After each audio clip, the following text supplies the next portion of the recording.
Hey everyone, Arachne Queen here, and this is a video that's very much overdue, and I'm doing it because I realize that not everyone who watches this reads my Tumblr blog, and I wrote about it pretty extensively on there, and what I'm talking about is why I disappeared for like 4 months from my YouTube channel. It wasn't because I was like giving up on videos or anything like that. I love doing this, so that's not going to happen. I mentioned that I had surgery, and when I say surgery, I don't mean like I had my appendix taken out or my wisdom teeth taken out. I mean I had major surgery. I had to stay in the hospital for about 5 days. So yeah, this is the story. Now, to start the story, we have to go back 10 years, maybe 11. Actually, we have to go back to the beginning of my life. I was born with a reverse cardiovascular system. My trachea and my aorta are switched. And that caused some weird formations. And there's a ligamentum that everyone's born with in their chest that breaks, usually when you're, I don't know, a few weeks old, I think. And mine, because my airway was kind of reversed and the ligamentum was there, the ligamentum never broke. Now this is called a cardiovascular ring with, what do they call it? Mirror image subclavian branching or something like that. Like, I'm weird inside. So, normally they catch this in infants, like as soon as they're born, because their cry sounds very strange. They can't breathe right for obvious reasons. They're being constricted. I wasn't that lucky. Somehow, no one noticed. And I went about my life. Now, I was very small, very runt is the word that comes to mind. I was a runt. And I had what they thought was asthma, and I saw a doctor for asthma for years, and I did an inhaler for years. And then finally, when I was 12, my mom looked at the asthma doctor and said, she is doing her inhaler. She's doing her medicine. She's trying to exercise as best as she can. Why is my daughter not getting better? And why are her peak flows, which is a thing where you breathe into something and it measures how far the air goes. She said, why are her peak flows in the emergency range constantly? Because I guess where I scored on the peak flow is not good for a normal person. Doctor straight up says to her face, it's a lack of effort on her part. And she was like, no, you're not in the room when she does them. I am, and I know when my girl's exerting effort, because my mom's awesome. So, I was mad at the doctor because even though I was like 12, I still knew that he said something mean about me, and I was like, oh, that's kind of rude. And so we went to a different doctor, had a bunch of tests run. They discovered the cardiovascular ring. I had to go to a surgeon in a different state, the Primary Children's Hospital in Utah. Very nice hospital. And have the surgery performed there because nobody here at the time would touch me. They're like, nope, nope. We rarely do this on infants. We're not doing it on an adolescent. So surgery was performed. I became the oldest person in medical history to have that operation done. I don't know if that record still stands, but as far as I know, it does. Yay. And they went in, severed the ligamentum, kind of moved stuff around a little better, and that year alone, I grew 6 inches. Hurt like mad, but I grew 6 inches. I started out at like 5 foot flat, and by the time I was about 14, I was 5'8". So one heck of a growth spurt there. And everything was fine and dandy. It was a very successful surgery, and I suddenly had really good quality of life, and I was able to grow because, imagine that, my body was getting enough oxygen. So let's fast forward to November, I think, of last year. I was eating, and when I was trying to swallow my food, it wasn't going down very easily, and I thought, no big deal.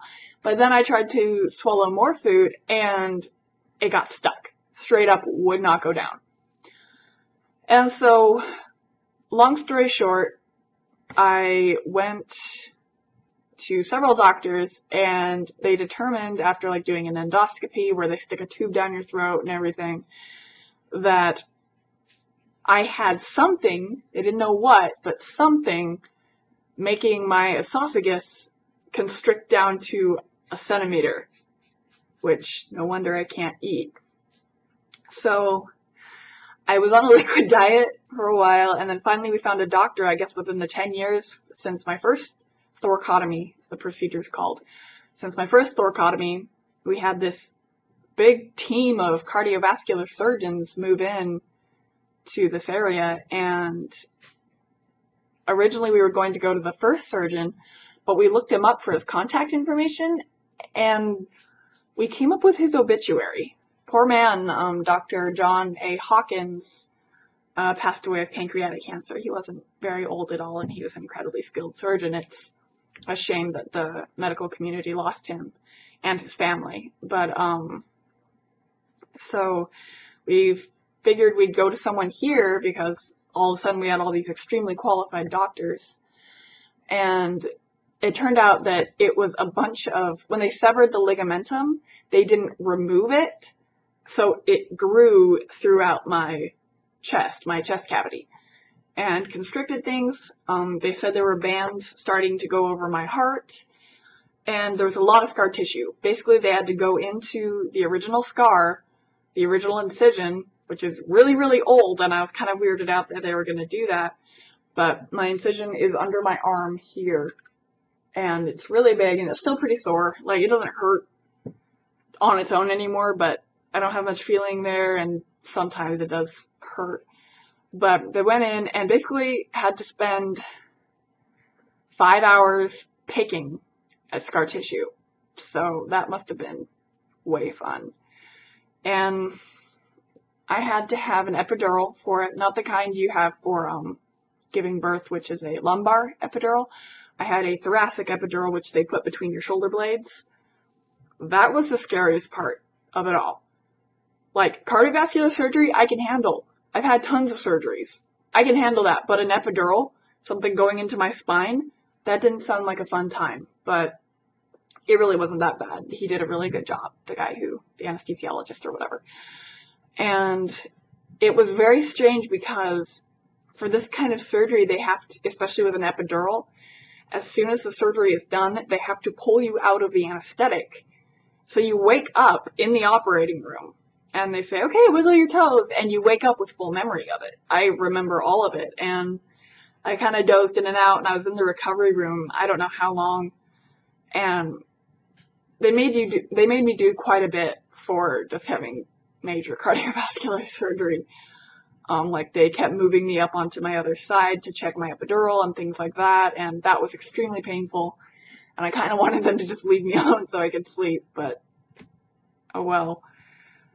And like I said, I was in the hospital for 5 days, I think. Everything kind of blends together.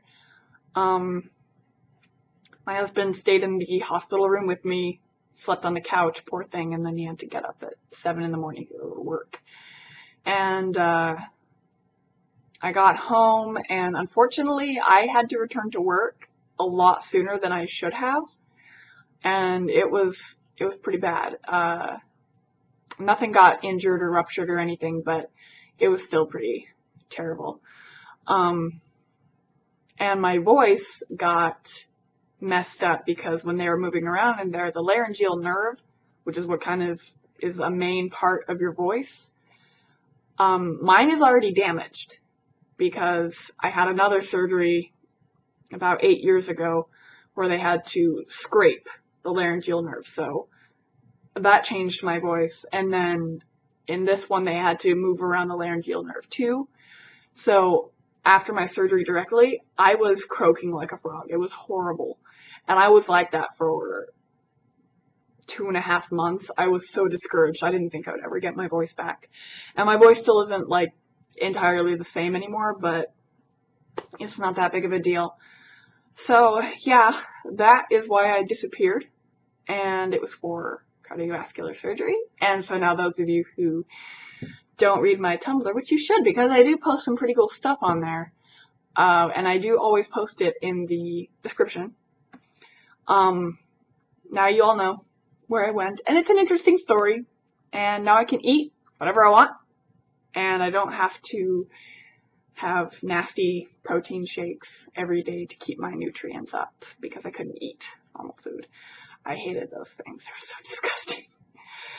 But yeah, so you can like or you can dislike if you're a hater, but you'll know what haters are going to do.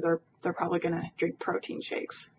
So you can leave a comment, and if you really like this video, you can subscribe, and it helps me out a lot. And I will catch you guys next time.